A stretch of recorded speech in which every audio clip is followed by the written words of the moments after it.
Hello, my name is Mary, and I'm 42 years old. I've been married to my husband, Charles, for a decade. We started off working together, but now we're employed at different branches of our company. Charles is known for his responsible demeanor at work and is quite popular among his colleagues. He exudes confidence and ambition, always striving to present a strong image. In contrast, I tend to be quieter and less conspicuous, which made it all the more surprising when Charles, with his dynamic personality, took an interest in me. After 3 years of dating, he proposed with a lavish bouquet of roses, making me feel deeply cherished, and I accepted without hesitation, eagerly anticipating our life together. However, Charles soon revealed a twist in our plans. He wanted us to live with his parents.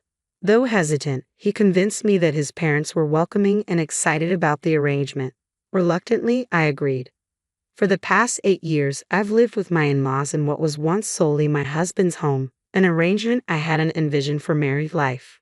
My days begin early, often with my mother-in-law criticizing minor things like how I clean the front door. Despite my efforts to prepare breakfast for the family, her constant complaints persist as she heads off to work, leaving me to hurriedly address any issues, feeling reduced to mere house help. This routine involves waking up at 6 a.m. to manage household chores and cook, while my mother-in-law remains at home all day without contributing. After a long day at work, I return to prepare dinner, and by bedtime, I'm so exhausted that I fall asleep immediately. This relentless cycle leaves me constantly worn out and stressed, while my mother-in-law relaxes in the living room, enjoying the breakfast I made and reminding me to maintain cleanliness to keep up our neighbors' good opinion. Despite ongoing challenges and a lack of support from my husband in these domestic conflicts, this repetitive cycle seems unending. My father-in-law tends to ignore the mistreatment I face, burying himself in his newspaper and seeming oblivious to the tension. The relentless stress since moving in with my husband's family has taken a severe toll on me. I've lost significant weight, and my menstrual cycle has ceased, making it impossible for us to conceive. Although my mother-in-law is a substantial source of this stress, I'm blamed for our inability to have children. I once took pride in my appearance, but now I hardly recognize the woman in the mirror. The constant criticism and my dramatically changed appearance have plunged me into a deep depression. I've grown so accustomed to yielding to her demands that I've become completely submissive, feeling numb and lacking the energy to even consider leaving. The pain deepened when I received devastating news. My father had passed away unexpectedly in an accident. It had been ages since I last visited my family home, mainly because my husband and mother-in-law disapproved whenever I mentioned wanting to go. Regret filled me for not spending more time with him, and I knew I needed to attend his funeral. When I told my husband and mother-in-law, they coldly responded, "We're not going. Let your family handle it," before I could even finish my plea. Their heartless reaction left me trembling with anger and grief. All I could manage in response was a quiet, "Understood." Many people attended my father's funeral. He was self-employed and had many connections, and the air was filled with tears, showing just how beloved he was. My mother, who hadn't seen me in a long time, was shocked by my frail appearance. "Mary, what happened? You look so thin," she exclaimed with worry. "Are you sick?" Her distress was palpable, and she burst into tears, terrified at the thought of losing another loved one. "No, Mom, I'm not sick," I reassured her, trying to calm her fears. I took a moment to myself in the waiting room, reflecting on my recent years. The lack of comfort and support from my husband and mother-in-law, even during such a critical time as my father's death, only fueled my anger further. I decided it was time to confide in my mother about my struggles at home. Living with my in-laws has been more challenging than I ever anticipated, particularly due to the constant bullying I endure from my mother-in-law. It's wearing me down. During our candid conversation, I shared these feelings with my mother, who listened with deep concern. "I'm glad you're not physically ill, but this doesn't make me feel any better," she said. "Is this why you hadn't been visiting?" I nodded, confirming her suspicion, which only deepened her worry. She handed me a piece of paper and urged me to look at it and think carefully about my next steps. It was my father's will. He had always been thorough and cautious, preparing it just in case.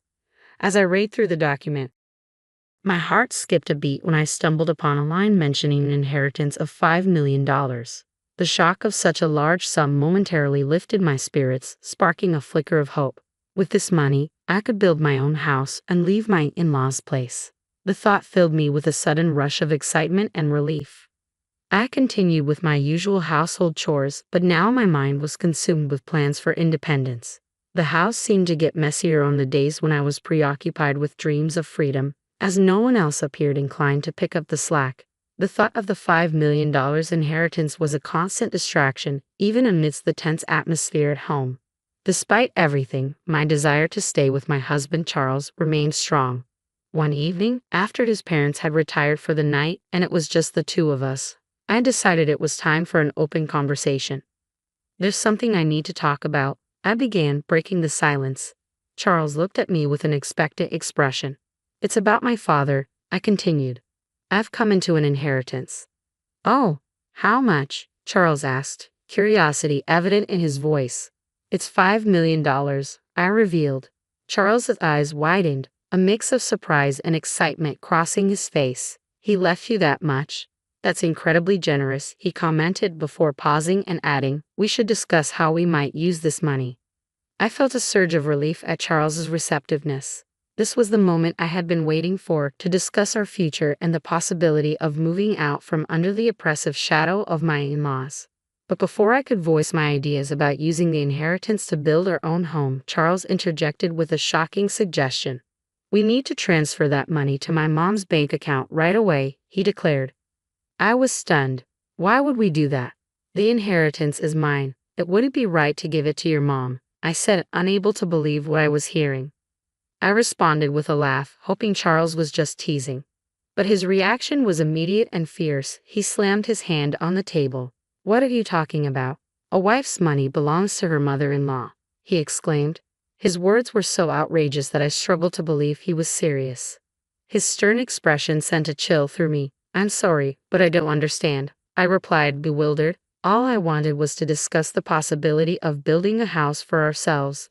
But Charles wouldn't let me speak further. He insisted that my inheritance should go to his mother, and his insistence left me reeling. That night, I was too shocked to sleep. The next morning, while making breakfast, Charles and my mother-in-law confronted me with angry expressions. "Mary, I heard about the $5 million inheritance, and you said you wouldn't give it to me. Who do you think you are?" my mother-in-law demanded, her voice dripping with indignation. Charles had already informed her about the inheritance and she was adamant. "Stop arguing and transfer the money to my account now. A daughter-in-law's money is our money," she asserted. Their intent to seize the inheritance was unmistakable, and despite my objections, they continued to pressure me. Eventually, it fell silent. That's when Charles produced a piece of paper. "You're getting carried away just because you've come into some money. I'm the one who's been supporting you. If you don't change your attitude, it's divorce," he threatened, holding up a divorce form already signed by him. "Take this and go back to your parents' house if you apologize properly." Charles's voice was resolute as he said, "I might reconsider." I took the divorce form from him, a rush of memories overwhelming me. I realized that throughout our marriage, I had never received genuine financial support from him or his family. I had been contributing equally to our living expenses, yet all the household chores fell squarely on my shoulders. Despite my tireless efforts, they had consistently treated me poorly. Now, they were trying to claim my father's money. The pressure to give up my father's inheritance if I stayed was immense. But the prospect of leaving suddenly seemed like an opportunity for a fresh start. Holding the divorce papers, I realized I had the power to shape my future. I vowed never to surrender my father's legacy and decided it was time to make a change. After a long day at work, I returned to my parents' house. "I'm home," I called out. My mother greeted me with a warm smile, and despite my exhaustion, a home-cooked meal awaited me on the table. It had been ages since I'd enjoyed a meal prepared by someone else, and with each bite of the delicious food, tears of gratitude welled up in my eyes. "Did you tell your husband about the inheritance?" my mother inquired. "Yes, and it caused quite a stir," I replied, recounting the demands made by my husband and mother-in-law. My mother listened in shock at the revelation. "The inheritance belongs to you, and you alone should decide your future," she comforted me gently as I cried. After a week of being cared for at my parents' home, I decided it was time to return to my in-laws' house. Armed with a renewed sense of strength, I said, "Well, I'm heading back now. Take care," I said confidently, no longer afraid to face the challenges ahead. As soon as I returned, my husband and mother-in-law confronted me, their expressions stern and arms crossed. "Have you reflected on your behavior?" they demanded. "Yes, I apologize. Please allow me to stay in the house," I offered, my apology more strategic than sincere. My mother-in-law's face lit up with anticipation. "Well then, hand over the inheritance quickly," she demanded. "The inheritance process is taking longer than expected. I haven't received it yet. It's a complex procedure, so it might take another 7 months or so," I explained, buying myself some time. 7 months? That long? My mother-in-law's disappointment was palpable. "Fine," she said reluctantly. Both my mother-in-law and husband seemed satisfied, thinking their plan was still on track, unaware of my determination to chart my own course despite their demands. I didn't hand over the inheritance, but they continued to nag me about spending a week at my parents' house. "You're neglecting your duties as a wife. The house is a mess. Clean it up quickly," they insisted. The state of disarray and unhygienic conditions at my in-laws' house after just a week was almost impressive. Previously, such chaos would have deeply upset me, but now it didn't bother me in the slightest. I carried out my mother-in-law's commands without letting it affect me emotionally. "It's my birthday, so I'll be leaving. Make sure to keep the house clean," my mother-in-law announced as she went on her annual trip to celebrate. Naturally, I wasn't invited. "By the way, have you received the inheritance yet? It's supposed to come in today," my husband inquired, hinting that the $5 million could make a splendid birthday present for his mother. "Don't forget to transfer it to Mom's account before we get back," my mother-in-law added. The timing of her birthday coinciding with the supposed arrival of the inheritance felt too convenient. As they left, I maintained a pleasant facade, bidding them a cheerful farewell. Once they were out of sight, I sprang into action, ready to execute the plan I had been formulating for so long. They were in for a surprise upon their return, but by then, I wouldn't have to concern myself with their reactions. I packed my belongings and left my husband's family home for good. As I moved into my new house, built with my father's inheritance, I couldn't help but exclaim, "Wow, this is incredible." The relief of finally living in a beautiful place of my own, free from the oppressive atmosphere of my in-laws' home, overwhelmed me. I decided to share this new beginning with my mother, who lived in my hometown. The sense of liberation from dealing with my in-laws was profound. Settling onto the plush sofa in my new living room, a contentment I hadn't felt in years washed over me. To celebrate, my mother and I indulged in a day of luxury, even hiring a chef to make the occasion special. The next evening, my phone rang. It was my husband, his voice thick with frustration. "What the hell is going on?" he demanded, clearly baffled by the empty house he had returned to. "I will be coming back. Goodbye," I stated firmly, hoping to end the conversation quickly. But then my mother-in-law's angry voice burst through the phone. "What are you doing? Where are you now?" she demanded. "You asked me to clean the house, so I packed up my belongings," I replied calmly, maintaining my composure despite her agitation. "That's not a funny joke. Plus, you didn't transfer the inheritance. How many times do I have to tell you that a daughter-in-law's money is mine?" she shouted. "Huh? I'm single now, you know," I retorted, my patience wearing thin. "Single?" she echoed, confused. "Well, I'm divorced. I was handed a divorce paper, so I submitted it. I'm a stranger to you now. Goodbye." I ended the call abruptly, chuckling to myself at the thought of their stunned expressions. In the days that followed, I received numerous calls from my ex-husband. Whenever I had some free time, I answered the phone, calmly ignoring the insults from both him and my ex-mother-in-law. I recorded all these calls, planning to seek advice from the police. Harassment from an ex is unfortunately common, and I wanted to ensure my safety and peace of mind in my new life. The police acted promptly, visiting my ex-husband's family. The sight of the police at their doorstep was a significant blow, especially for my ex-in-laws who were concerned with maintaining a pristine public image. Additionally, a colleague of my ex-husband who lived nearby saw the police visit. Given my ex-husband's high-profile status, the news spread quickly. Resentful colleagues eagerly fueled the rumor mill, and soon, negative gossip about him circulated widely. At work, whispers about the police visit reached my department. "Did you hear about the police visit?" my colleagues whispered among themselves. "I'm divorced now, so I'm not really in the loop," I responded loudly enough for others to hear. The gossip-loving employees eagerly spread the news further. It didn't take long for the rumor to reach my ex-husband's boss. "You've been the subject of a lot of negative rumors," his boss remarked during a tense meeting. Caught off guard, my ex-husband could only protest. "What are you talking about? I can't tolerate men who don't appreciate their wives," his boss continued.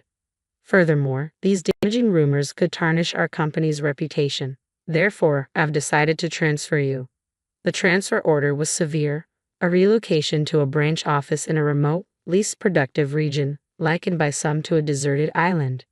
"Do you understand what this means?" his boss added. Everything my ex-husband had worked for up to that point crumbled. There was no hope of advancement in the foreseeable future, and he had no option but to relocate. As for my ex-mother-in-law, she was likely shocked by her son's suddenly tarnished reputation and the dramatic changes that followed. The upheaval took a toll on her, leading her to become withdrawn and, over time, showing signs of depression. Her behavior became erratic, causing disturbances at home. My ex-father-in-law, now the primary caregiver for his significantly changed wife, often lamented about the situation. Despite the strained relations, he acknowledged that a daughter-in-law is still a valuable member of the family. The difficulties faced by my former in-laws seemed almost like poetic retribution for how they had treated me. Meanwhile, my life took a happier turn. Living with my mother, we took up gardening in our spacious backyard. This new hobby brought me immense joy and satisfaction, something I might never have discovered had I stayed in that oppressive household. Gardening revitalized my spirit and improved my physical health, which had deteriorated under the stress of living with my in-laws. I am grateful every day for the decision to sever ties with them and find true happiness and peace in my new life with my mother.